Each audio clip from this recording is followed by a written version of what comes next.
Hello and welcome to the Benefits of Strategic Energy and Sustainability Management webinar. I'm Ellen Kruger, the Director of Client Partnerships at Gobi, and I'll be moderating today's webinar. Today we'll be discussing how savvy E&S strategies paired with relentless execution lead to meaningful cost reductions.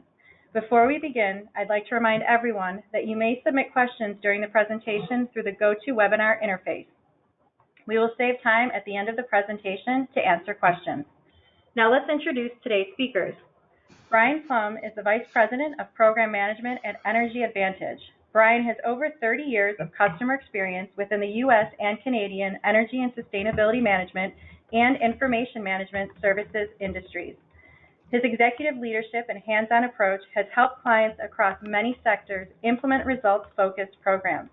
Brian leads Energy Advantage's North American program management team and is responsible for developing the company's long-term customer relationships. Our second speaker is Healy Lev. She's the CRO of Gobi. Healy has more than 10 years of experience in commercial real estate. She's worked at companies like Motorola, JLL, Bank of America, Aviva, and many more. In 2012, Healy joined Gobi, overseeing strategic account management, new business, and industry alliances. As CRO, she leads the commercial SaaS business, sales team, consulting business, and human resources department. Brian, the stage is yours. All right. Thanks, Ellen. That was great. Hi, everyone. I'm Brian Plum, and we're really happy to be here. Really happy to be here today, and really appreciate the support we've received from Gobi in putting this all together. So I got to ask, Healy, how's Chicago today, eh? You know, it's a cool, crisp, perfect fall day, which happens like 2 to 3 times a year. So we're excited to be inside working all day. That's fantastic. So for those of you who don't know, I'm sitting up here next to Toronto. So we have, I think we have folks on this webinar from both Canada and the U.S. So welcome everyone. So before I get started, just a real brief intro on Energy Advantage. For those of you who don't know us, we've been working in the energy and sustainability industry for over 20 years with commercial customers such as Cadillac Fairview, Canadian Tire, McDonald's, Cineplex, and senior care centers, and many others. And we've been principally their independent advisor helping them manage their energy and sustainability costs and use. Some of our clients are more advanced than others, and we think that the opportunity and the approach we're talking about today is highly relevant to both ends of that maturity spectrum. So let's get started here as I figure out how to move this. So to begin with, the context here is we believe that there's never, and we've been at this for a long time, never been a better opportunity for organizations to materially improve their energy, water, and waste performance. And an additional point that maybe offers you a new way of thinking, gain competitive advantage. Some of you on the call may be saying, well, we hear about new cost-saving solutions all the time. In fact, they're all valid. But the consideration is that each one on their own actually only represents a small piece of a much larger pie. The data I've shown on the slide is from an actual customer situation that I'll touch on later in the webinar as a case study. But in this particular case, I used it because although these metrics in terms of their spend may not be consistent with everyone on this call, the general results that it's driving out could be applicable to organizations with lower spends and higher. So, and I also show it because it's really, this is a key point that we want to keep driving home, the materiality, the financial materiality that can be found by tackling the whole pie. That's the combined spend of energy, water, and waste, and related maintenance, all areas that have a relationship to each other. It's tackling the whole that gets the materiality. And then when one considers all the tool solutions, all of these measures that are available today, these 5, 10, 20% savings that you hear about, it's easy to see how a 20% savings has really become the new performance standard. And I'm talking against that total spend. But achieving it over a multi-year period is a hard part. And we believe there are some essentials that we'll cover today. So let's just take a closer look at why is the material opportunity greater, and what does it mean in terms of competitive advantage. If you could move the slide, that would be good for me. There we go. So if you look back, so you see there's a graph here, and we've taken this back in time to 1980. I was actually born then, so but even if we look back a short time ago, the ability for organizations, the difference between those good performers and bad performers, the ability to get really good performance really wasn't that different because there wasn't that many things one could do, but that has dramatically improved. And from a competitive advantage perspective, for those who seize the opportunity, if you look at in many of your industries, the profit margins that you may be enjoying, that these savings, these controllable cost savings can translate into 10 to 25 times or more in revenue equivalency, bringing along the associated profit. So what's behind this opportunity? Well, there's really three things I've outlined here. There's just simply more controllable expense categories that can be truly addressed today. So the prize, the materiality of the prize is much larger. Second, and I've touched on this earlier, and probably one of the greatest opportunities, as greatest challenge, is that we just have an explosion of number of products and services and software. In the past, again, if you went back just a few short years ago, there were really limited options. Well, this is really no longer the case. And thirdly, and in many respects as important, there's other benefits that are well recognized, can be driven by good energy and sustainability measures, such as, depending on your industry, occupant experience, resiliency of your buildings, which is a significant issue today, even thinking back as recently as last week, and the positive branding that comes from it all. These are all now part of the overall picture. Now behind it too, a roadblock has often been the availability of capital. To do these types of programs requires some level of investment. And in the past, this was a bit of a challenge because there was limited capital to spend. Well, today there's a wide range of finding other ways to make investment through financing solutions, which exist across many of the measures that are available within this space. And that's even opened up the possibilities further. So the point we're making here for the best performers, if you can drive material profit impact, delivering this competitive advantage is really important to get the executive commitment and organizational focus. So then, having said all of that, what's in the way?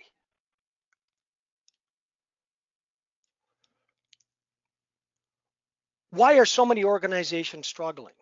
We actually took a pretty deep dive, and I'll touch on this a couple of times in the meeting, within our customer base to look at the results they were getting.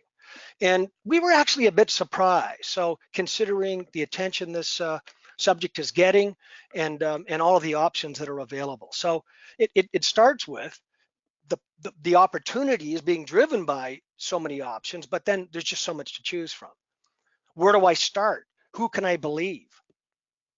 Everything is changing in the space. The impact of technology in this area is not unlike any other area that exists in our world today. How do we keep up with it all? Business priorities are changing. Back to the capital side. So the competition for scarce capital, where businesses are investing their dollars. For you to win that battle really does require a solid business case that properly maps to the priorities in the business and is material to get executive focus. We often have past experiences that have raised doubt about the potential. There's been a number of occasions when I've talked to senior executives and companies that said, we've done a number of initiatives, but I don't know what results we're getting. And in fact, I don't think they were the results that we expected.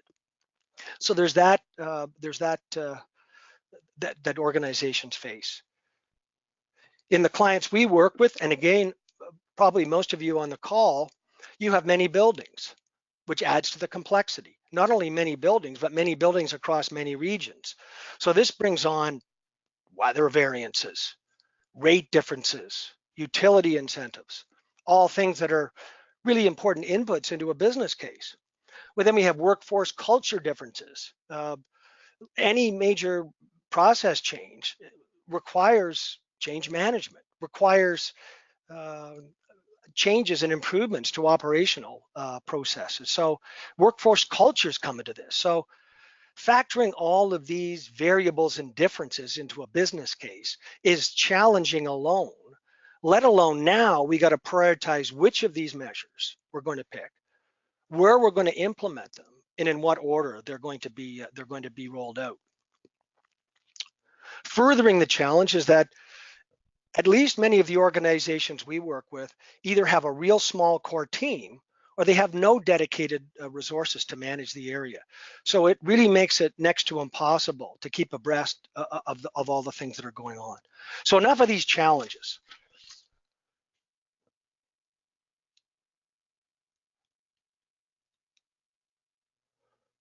So when we step back, I mentioned we stepped back and looked at the results that our clients were getting, and we had a really good bird's eye view of the results because we've been there independent, sitting from their side of the table, scorekeeper for a long time.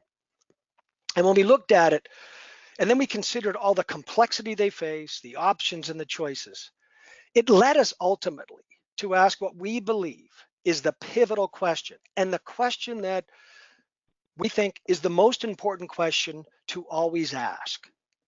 Of all the things that you could do next, what should you do? What gives the biggest bang for the buck? And if you think of the point I was making earlier, that no one measure into itself is necessarily material, it takes a number of measures. As McKinsey says, there's no silver bullet. So this means you must implement a fair number of them to have that material impact on your financial situation.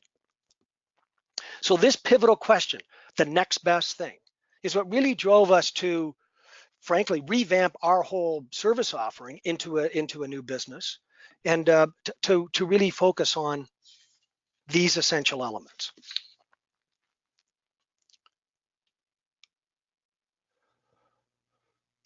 So we liken them to being akin to what I'll say is 3 legs on a stool. If you miss one, the stool topples. And we believe it takes all 3 working together in a continuous process to allow you to answer that pivotal question, to identify and then implement the next best measure. And there's 3 pieces to it. And again, you need all 3 of these pieces. And these pieces are all working in parallel. Starts with, so often when people ask me a question, what was the reason the program failed? It was clear there wasn't the commitment that you need to make this go forward. And without commitment, the initiative's going to die. You need to make sure everybody's working towards a common goal. That brings on executive leadership. That's where materiality comes in to get their attention. Having material targets, having something that's meaningful to your actual business, and real clarity on who's responsible and accountable for what. Measurable goals and targets. And if you want to move at speed, another big roadblock is a decision-making process that allows you within your governance process to be able to make decisions to implement the next best measure. Good information management. So with so many options and variables without it, it's like looking for a needle in a haystack. We're collaborating on this call with Gobi. They offer an excellent component of this area in terms of data and the ability to collect data from multiple sources and make sense of it. You simply can't move at the speed required if you don't have access to not just energy data, energy, waste, water, maintenance, etc. Good information management helps you. Something that we really believe in and do in our process is to measure and pilot the results. So we can drive credible business cases. We can ensure clarity and transparency about what are the results. These are results-centered programs. And oftentimes, you may be able to achieve your savings targets with less capital because the data is giving you insights that that you wouldn't otherwise have, and you can make operational changes, adjustments that would allow you to not spend as much capital. So we have governance and information management, but they're firing all so we can drive this, what we call a repeatable process, which lets you cherry pick and quickly prioritize, pilot, evaluate, and roll out the measure that's most applicable and beneficial to your needs. So, because it's not just one thing. And doing measures in California may not have the same business case as doing the same measure in Wisconsin. So key questions have to be asked. Is it applicable? Is it material? How does this line up to the targets that we're trying to achieve? Do we need to do a pilot? And then really important to get founded is the business case. And not just do a one-of business case, but make sure that the results that are actually driven once a decision is made to roll it out, so people get the visibility, and allows us to move at a speed that we get accumulation of results. So again, it's not just one measure, it's many measures, and then we want to do many of them as quickly as feasible, and the ones that are most beneficial to the widest number of our facilities, so we can get that materiality that I've spoken to. So if you've got these elements in motion, we believe, and again, not that this is about us, but we've totally revamped our service to make sure we only ask this one question: what's the next best thing? And have driven a service offering that's fundamentally focused on that. So just a little more here on the right order of measures, and the order is important, and this is something that's often overlooked. Often that we jump at the next thing that comes along and let's implement that, and it may not necessarily be one that's applicable to the widest expanse of your facilities. So there's some fundamentals we think are important in terms of your decision making, in terms of how you prioritize, that starts with helping build this a long-term foundation. Now, every situation is different. We're not saying everyone here is in the same place. Our customers are all starting from different places. Some, as I said, are far more advanced than others. Some have some of these pieces in that three legs of the stool well in motion. But in general, we have a few things that we like to consider. First of all, we like to give some precedence to a term called enabling measures. And these are the measures that help facilitate the collection of the required data. So systems such as Gobi's, but also asset management software, computerized maintenance management systems. Sometimes those two systems are combined. And that whole class of software commonly referred to as fault detection, which includes sensors and submeters. This technology alone, which is greatly advanced and becoming far more cost effective, allows us to do things such as, if you're familiar with the term recommissioning, where actually you send a team of engineers in to look at your assets and tune them to the place they should have been in the first place. And often lots of equipment hasn't been commissioned properly. But to do that across a wide expanse of buildings becomes awfully expensive. So the use of these systems, but the use of the data within them, all brought together, focused on driving better results, is really important. Now, at the same time, and I'm not saying we just do enabling measures and then everything stops, but there are some low-cost operational improvements that you want to look at. And this is often a question I get in a boardroom. They're saying, well, before we spend any money, can we just make some changes? Well, this is a good question. We need to know what changes we're making and why we're making it. But certainly any major change in process requires some good change management. And there's always good operational practice that in the end you get some benefit from. But the real great benefit is that the results of your capital investments are retained. You can sometimes and often eliminate some inefficiencies that that may make what previously appeared to be an attractive capital upgrade uneconomic, so you're not wasting money. And if you reduce through some operational practices usage, the size of the new equipment and then the associated capital with it in a retrofit, for instance, may be smaller. And then we get to capital measures, and it's really important that the decision-making process in the governance stage really considers this decision-making process. How are we going to decide from a financial and business perspective what measures pass? We're always going to want to, all things being equal, look for those lowest cost, highest return. So lowest for cost, highest return could be operational, but then we start looking at the obvious range of capital measures that one can put in place. You may consider simple payback, internal rate of return, or present value. But as long as the measure is applicable to a sufficiently large portion of your portfolio to be meaningful. Other benefits too may take precedence. So as I mentioned earlier, like increased occupant comfort, health, and productivity, these are things that all need to be factored in and considered, and may move certain investments higher up the ranking.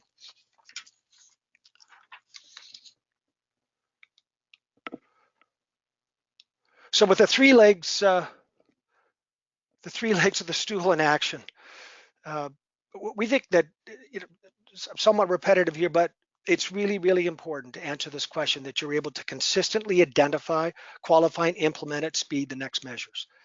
There's three fundamentals around this: quick and easy access to granular information concerning your requirements, asset information, so you know where those assets are and what their status is, knowing the factors that vary in each of your jurisdictions, utility pricing, incentives, regulations, and also helping find the objective, either yourself or the objective expertise, to look at not just one piece of the pie, but all of the solutions available that one can consider to address your requirements. It's the combination of these three and the precise match to your biggest requirement, that to the best available solution, that's really, really important. So I touched on, we have just a quick case study, but so that slide I showed in the beginning of the meeting in terms of the data. So this is in the meeting in terms of the materiality that I'm speaking about. So here's a case study from a multi-location organization we're actively involved in today, and just some of the things you can read there.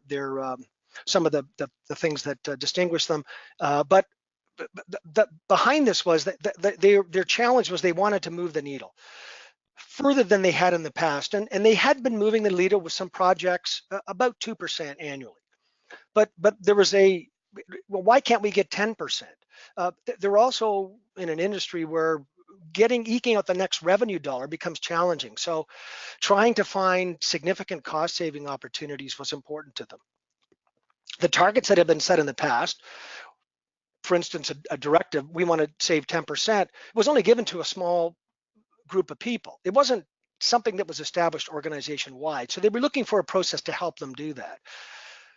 The team itself that was dealing specifically with the facilities was always fighting for scarce capital, and they could never really get the right forum to stand up at a board meeting, executive meeting, to make their case.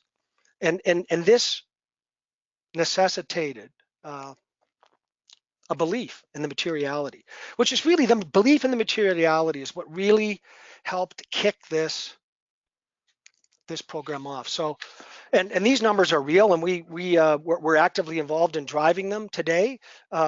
We haven't hit we're only early into the program, but we see with all the things they could do and the limited measures they've actually taken that have taken place. As I said, they've done a few things, maybe in 1 or 2 or 3 facilities, but they've never, other than some LED works in a particular region, have never really been able to take measures across a wide expanse of their facilities. So to them, the profit impact is equivalent to 80 million in revenue. That's a 5% net margin increase. And they also operate in regions that have climate issues, so resiliency was important. They were looking to make a much more dominant public stand on their greenhouse gas reduction and its relationship to their brand. So what does it look like when we have this for them to have these 3 legs in action? And again, all of these legs are all working at the same time. But as I mentioned earlier, there was a real focus on the governance area. So we spent a lot of time with them, making sure that we had the type of commitment, and I'm talking about both operational commitment, but right to the board level. So we could get the organizational focus that was needed. Another part that we spent some good time on was putting together what's the decision-making criteria that allows us to move at speed. So we wouldn't, and build this into our governance process. So it fully adheres to all of their processes and decision-making, but it's part of the program. There's no need to constantly go to 7 different places. That decision-making criteria was established.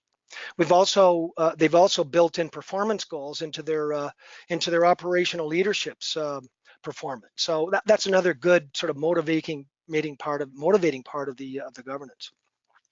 So you'll notice all these actions though are moving in parallel. So although I've said governance is important and information management, we also needed to look for a few quick wins, some things that could really propel the program. They had some good data that we could use to do that and get some things going.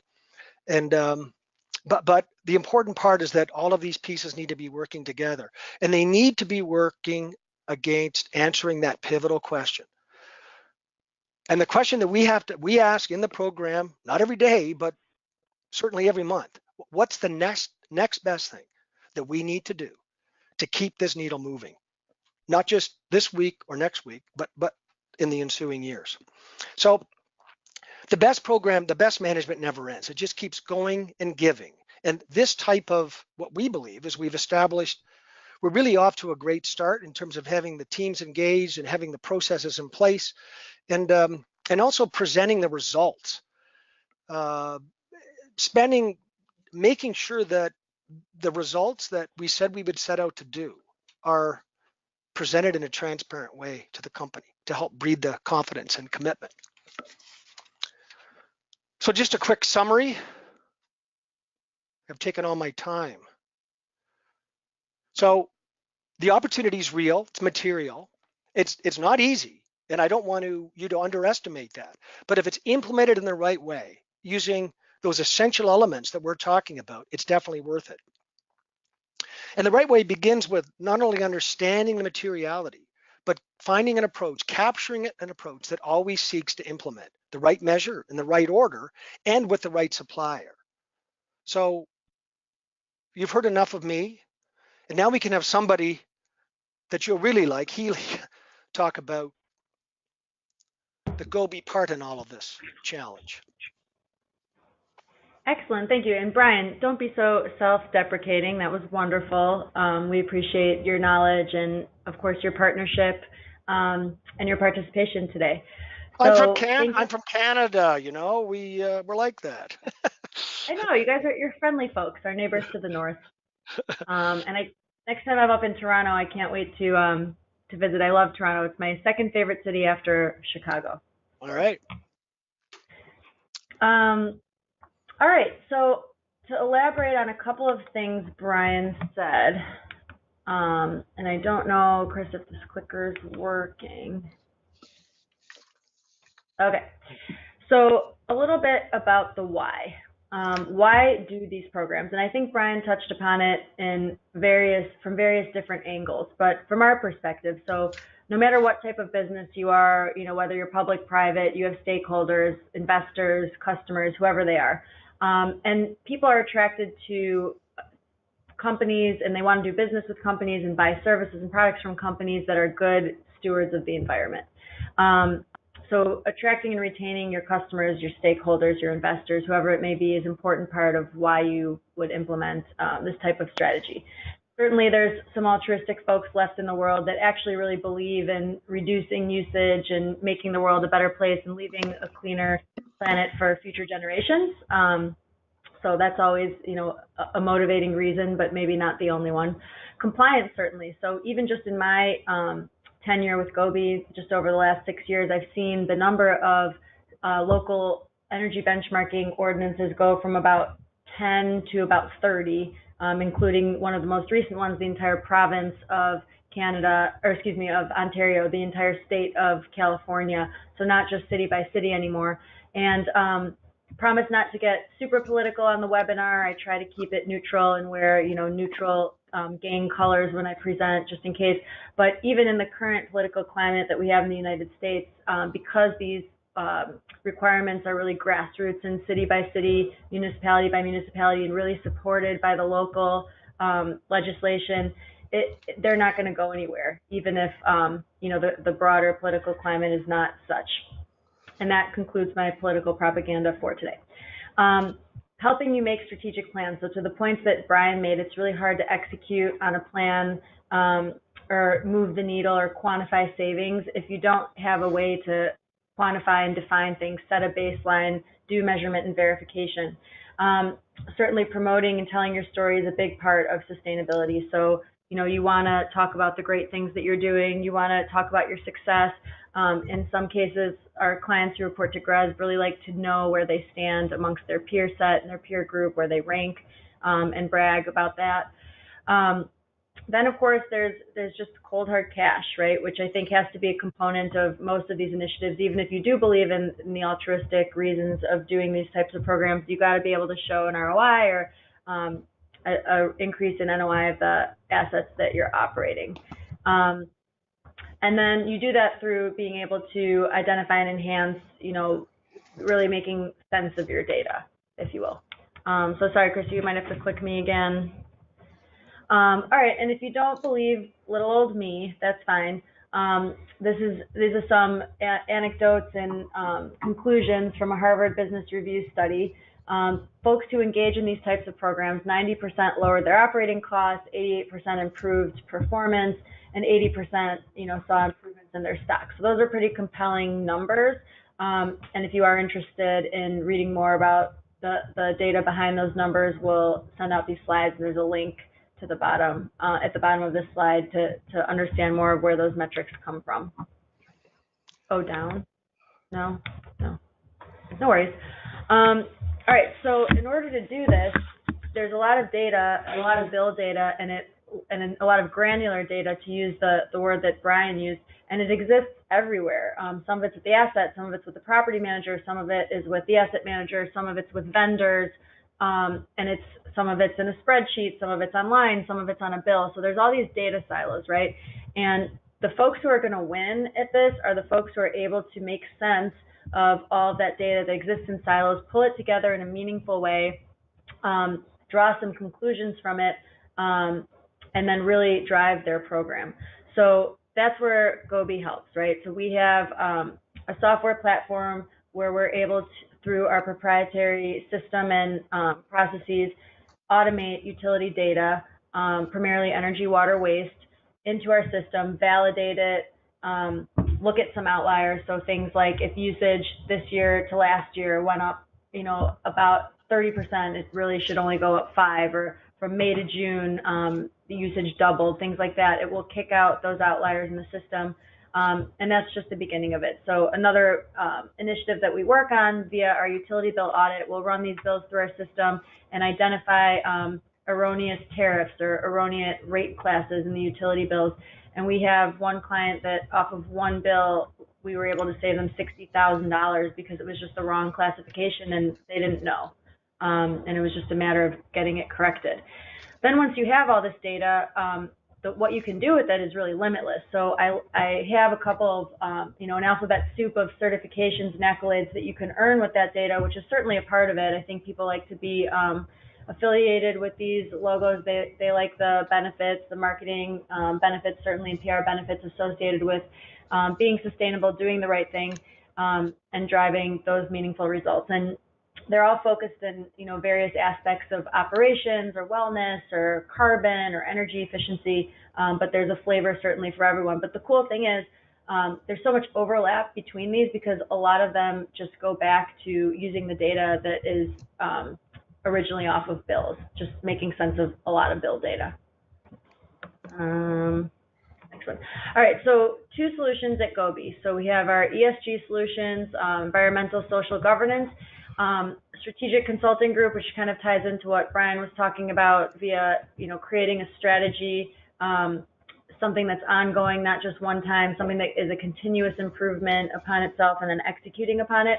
Sustainability reporting, so that goes back to some of the logos and certifications and accolades that you can earn or participate in, or frameworks that you can abide by.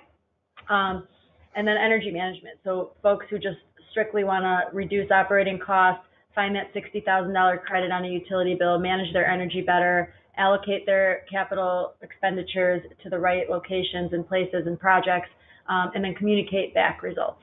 And then a second pillar of our business is just making sense of all these bills. So we found ourselves, we're experts in extracting data off of utility bills and making sense of it.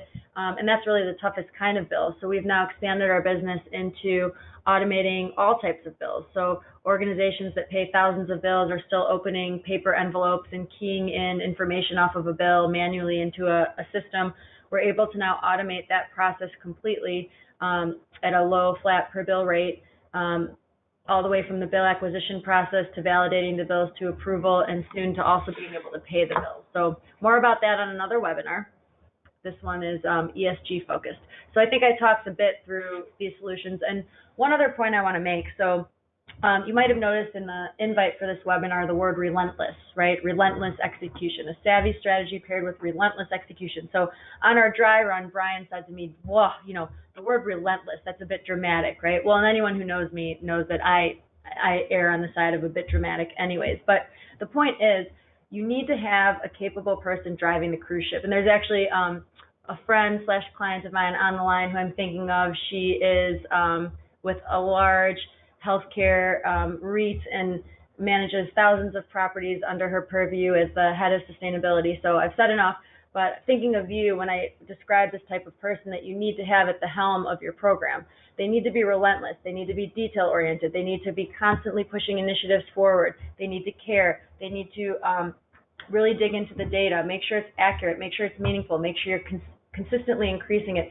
And it really comes down to the individual and their ability to execute on this type of program. And if you're not lucky enough to have that kind of person in-house, you do work with a firm like Brian's firm to really drive that meaningful strategy for you. And that's going to be the difference. And that's, across our hundreds of clients, that's where we see the difference, right? If you have folks that are like, oh, I'm the head of asset management, and in my spare time I wear the sustainability hat, and that's totally understandable. Not everyone has budget for this type of thing. It tends to be a nice to have, not a need to have. But those are the people that might not shock you, are not as successful or expeditious in creating these programs, executing on these programs, and seeing meaningful results because they're not fully dedicated to it. So that's the thought on the word relentless. So whether you can create that type of energy within your organization with your own people, or whether you can, cultivate it via a partner, either way is fine by us, because either way you need a great underlying system for data management, especially across that many locations. All right, so just basically the process, and I think Brian did kind of touch upon this. It's an ongoing process. So you want to start somewhere, right? You want to get granular, accurate data out of your properties, from your vendors, from your property managers, from the data silos that buried deep on Chris's laptop where it lives, into a system. You want to validate it, make sure it's accurate, make sure you have an ongoing methodology to continuously collect the data, month to month, quarter to quarter, to make sense of it, not just one time. You want to validate it, use it. You want to align it with your goals, define your goals, maybe publicly even state your goals. Where are we headed? Where are we going to go? Implement your goals, and then measure and communicate your results. And then it's kind of wash, rinse, repeat, right? You're going to start over and continue to optimize each year. Flip me, please, sir. Thank you. So why Gobi, right? There are other providers. We have other peers in our sandbox.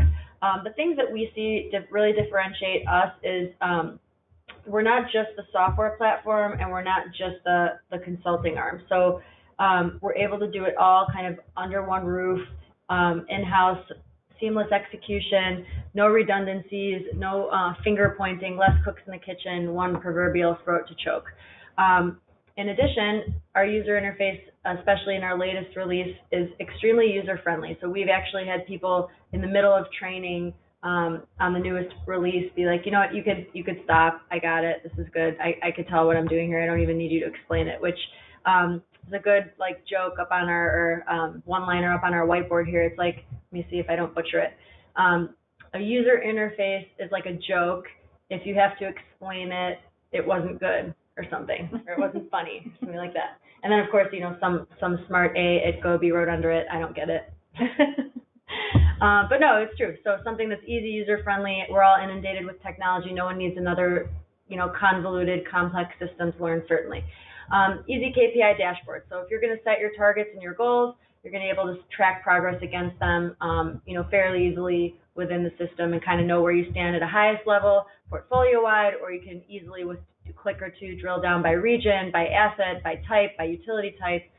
So if you want to go from seeing how's my whole portfolio performing to tell me about natural gas usage at one random property in Miami Beach, that's 2-3 clicks. Robust data validation, so the ability, at some point when you have so many properties, it becomes prohibitive for one person to be able to make sense of it, you know, by hand. You really need some artificial intelligence and some predictive analytics to help you make sense of all that bill data. And also you need a way to see it in a way that's digestible, right? Like you have to be able to look at a graph that's meaningful, that helps you identify outliers and, you know, drive some meaningful results. Click me, please. Thank you. Okay, and then just to reiterate too, I think sometimes it does get lost. What Brian was talking about is a program. So Energy Advantage offers strategic program, consultancy, helps you drive your goals, manage you along a timeline and schedule, get you there, measure and verify. Gobi is an actual software platform. So what we're doing is, as I mentioned before, we have a proprietary process for automating the bill data. In cases where we can't automate, we have a bill concierge service where we receive paper bills and process them that way. Your end result is a PDF copy of your bill inside the system, anywhere between 10 and 60 fields pulled off a bill, and then very easy analytics and the ability to slice and dice and look at a lot of properties and a lot of bill data in a meaningful way. So just to reiterate, the Gobi software platform is really, you know, where I'm focused today. So this is just one of many screenshots, and then I think there's one more after this, Chris, if you flip. And happy to tell you guys more about that anytime, of course. A couple case studies just where we've had success. So one thing I should mention is Gobi is applicable across all asset classes. So office, industrial, medical office, retail, hospitality, multifamily, really anyone that wants to make a commitment. And I'm not going to read these bullet points to you because that's boring, but the point is there's meaningful savings. A couple things I'll point out. So if you look in the Liberty example, we automated over 11,532 invoices. So never mind the savings. Savings are great too, you know, 6-figure savings, but think of processing and making sense of over 11,000 invoices. At some point, it just becomes prohibitive for a single person or, you know, even a part-time sustainability person to make sense of. And then, you know, with Lowe's, what we're proud of is, again, just the savings, right? So at the end of the day, we talked about all these motivators for doing these types of programs, but at the end of the day, it's really bottom line, you know, and the folks, our clients, our counterparts who have to defend these programs and continue to, you know, advocate for funding for them year after year, they really have to show something meaningful. And in all cases of these 3 clients, we were able to do that. And then, you know, you can see the quote there, the impact we've made on our investors' return is remarkable, and not to mention the contribution to the environment. So it's always like, you know, it's green first, meaning show me the savings first, and then, oh, by the way, yes, this is the right thing to do, and we're proud of it. And there's nothing wrong with that, right? Everyone's trying to run a business. So if we can figure out a way to have a win-win, that's what we're here to help do. All right, so hopefully I am somewhat on time. Oh, on the nose. Look at that. You would think I timed it. So let's go to some questions from the crowd. And Brian, you or I can decide who's best to field them. Okay. Excellent. All right, so it looks like we have received a few questions. So just put these out there for both Healy and Brian to answer. The first one, it says, this seems to be a little bit overwhelming, so how do I know where to even start? Brian, you want to take a stab? Well, yeah, that's an important question. Where do I start? But you can't get away from starting with determining where are you today. So what's my current position? What programs, initiatives do I have underway? Are we happy with the results? What data do I have? And again, I can't emphasize this enough, but without some level of data, it's really hard to get started. But certainly, if you don't know what your materiality is on energy, water, and waste, if that can't be something that you can crystallize, then that's really the first thing that you've got to bring forth. These programs cannot get implemented effectively without a combination of, and it's not unlike any other major initiative. You've got to have great operational champions, but you also need executive commitment. So, and that starts with materiality. What's material? Easy for me to say. Yeah, and I would add to that too, like it's a journey, right? So don't get overwhelmed and don't try to compare yourself to people who say, number one, have a full-time dedicated sustainability person, needless to say, a staff. I mean, there are some people that have a full sustainability team who are maybe in their 6th year of initiatives. Those are not the people those are just it's like trying to be like, all right, I'm going to take up running as a hobby. Let me go compare myself to the guy that just qualified for the Boston Marathon, last week in Chicago. It's just not fair. So look at people that are just getting started, start slow, start small. And the only benefit of that is, you might feel like you're behind, like, oh, I'll never get to be the marathon runner. But the thing about it is those people who are running the marathon, so say they're in their 6th or more year of doing these types of initiatives and reporting, it's getting really hard for them to keep finding ways to move the needle, right? Because, year 1, year 2 is about low-hanging fruit, and you could really drive, some meaningful initiatives and savings. And then, years 2, 3, 4, 5, it just, at some point you kind of plateau a little bit and you're really scrambling to keep doing meaningful savings. So the only exciting thing about just getting started is that you're likely to see some meaningful things happen right away because, you're starting from scratch. And that's not to say we don't like to work with those people that are in more mature programs. For us, it's a challenge because we need to keep continuing finding ways to innovate and new technologies and new methodologies to keep it fresh and really keep them from plateauing, but keeping that spirit of continuous improvement. Yeah, I think that, it's self-promotion here, but we're working with a number of clients today that had really nothing in place. So it doesn't hurt to be able to call someone like Energy Advantage or Gobi to help get started. So in our case, we are fully independent from any product or solution. It's one of the things that allows us to really be effective at what we do. So don't be afraid to call me. Excellent, thank you. There's 2 questions here that I want to kind of combine together. They're along the same lines. And one is just kind of in general, types of projects that are better to undertake that, make things worth it, and how do you decide which ones are right for you or the company? And then also more specifically, some of the highest impact opportunities in CRE. So what comes after LEDs and irrigation, and are there any top opportunities that have been identified for waste specifically? So I might say one thing before I turn that question to you, Brian. So the question was kind of like what comes after those things. I'm going to put this out there. There's something even that comes before. So one of the unique products that we launched this year, I mentioned it earlier, was our utility bill audit product.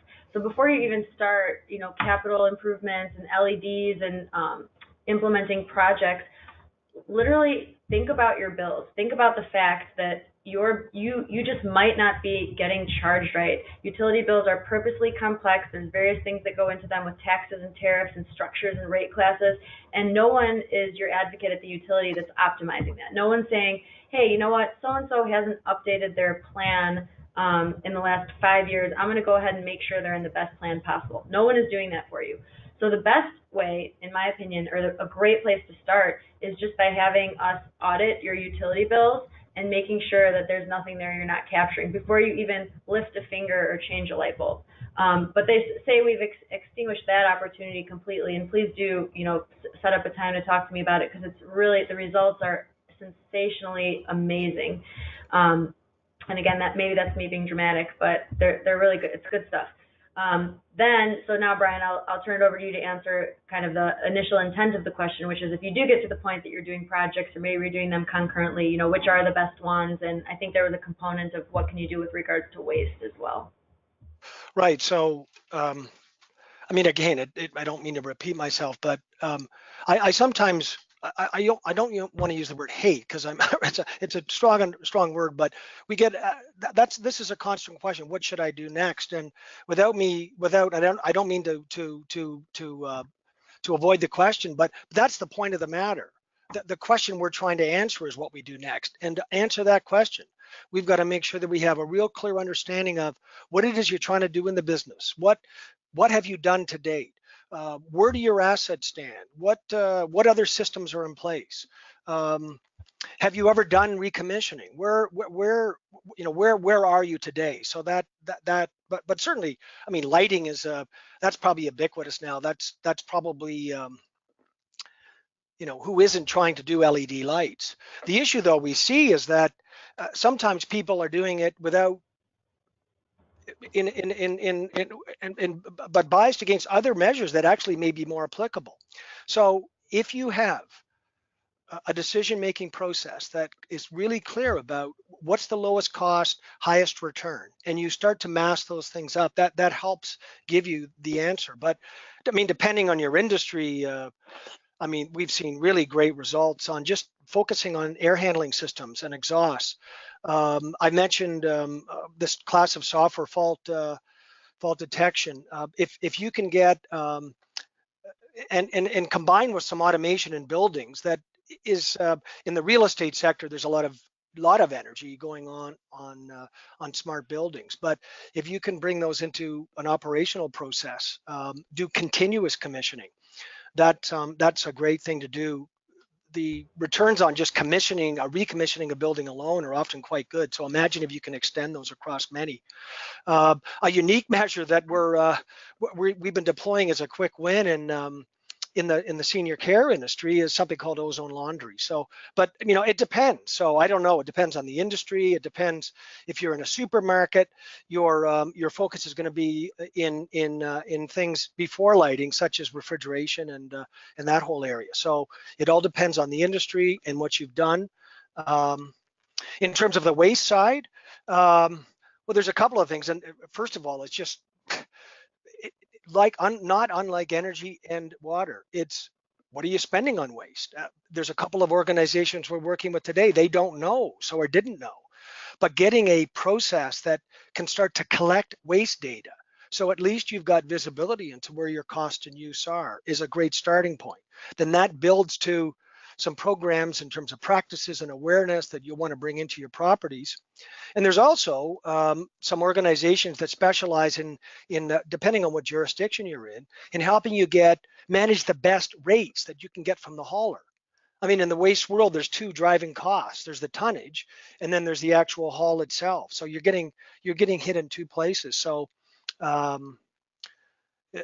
certainly a lot of, in this waste in particular, we're working in the supermarket sector, which that's one of their biggest problems today, particularly with organic waste. So I would say, like anything, start with where are you spending? What are your waste costs? Where's your use?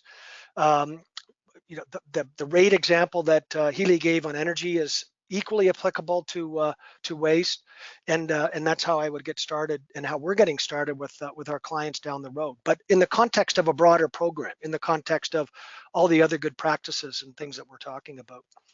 But I would still always ask that question: what is the next most beneficial measure? Long-winded. Sorry. Question. Pearls of wisdom flowing Pearls of wisdom. There's one more question I want to try to get to before we close the webinar. And this is regarding the economics between Canada and U.S. for ES management. Would you say that there are differences that should be considered And then also around project implementation, looks like one of the people on the webinar says that they've done that LED Yep. retrofits throughout the United States, and something they're interested for Canada and wondering what kind of differences there are around that. Well, so we have sort of the same vagaries, a mix of regulated and deregulated jurisdictions, and that always has a good, you've got to, that obviously drives, in many respects, the rates that you're looking at. So there happens to be in Ontario, there's higher electricity rates. So an LED project in Ontario is going to give you a better payback than one in British Columbia. If you're considering renewable initiatives, there are some locations in Canada, not unlike the US, where like doing a renewable project in California is outstanding. You've not only got high rates, but you've got a whole regulatory regime that and a set of alternatives that really makes it attractive. Texas is another great place for renewables. In Canada, again, where's your big carbon use? And I would say there's provinces that who have coal-reliant power, such as Alberta, and there's also some attractive incentives there. So, but I think in many respects the Canadian market, I mean, certainly, the cost of electricity and gas, these are traded commodities. So, but it does vary. Not unlike Indiana varies from Illinois and California varies from Texas, and but generally, I'd say some of the higher cost jurisdictions are, certainly Ontario is one of them, and giving you good paybacks if you did the projects. Yeah, I have nothing to add to that. That was perfect. All right, I want to thank you both for speaking at this webinar, and I'd like to thank everyone who joined us. Just so you are aware, we will be sending out the webinar in the PDF as well as the recording. And if you do have any additional questions, we'll make sure to include both Healy and Brian's contact information so you can reach out again. Thank you. Great. Thanks, everyone. Bye, America. Take care. Take care, A.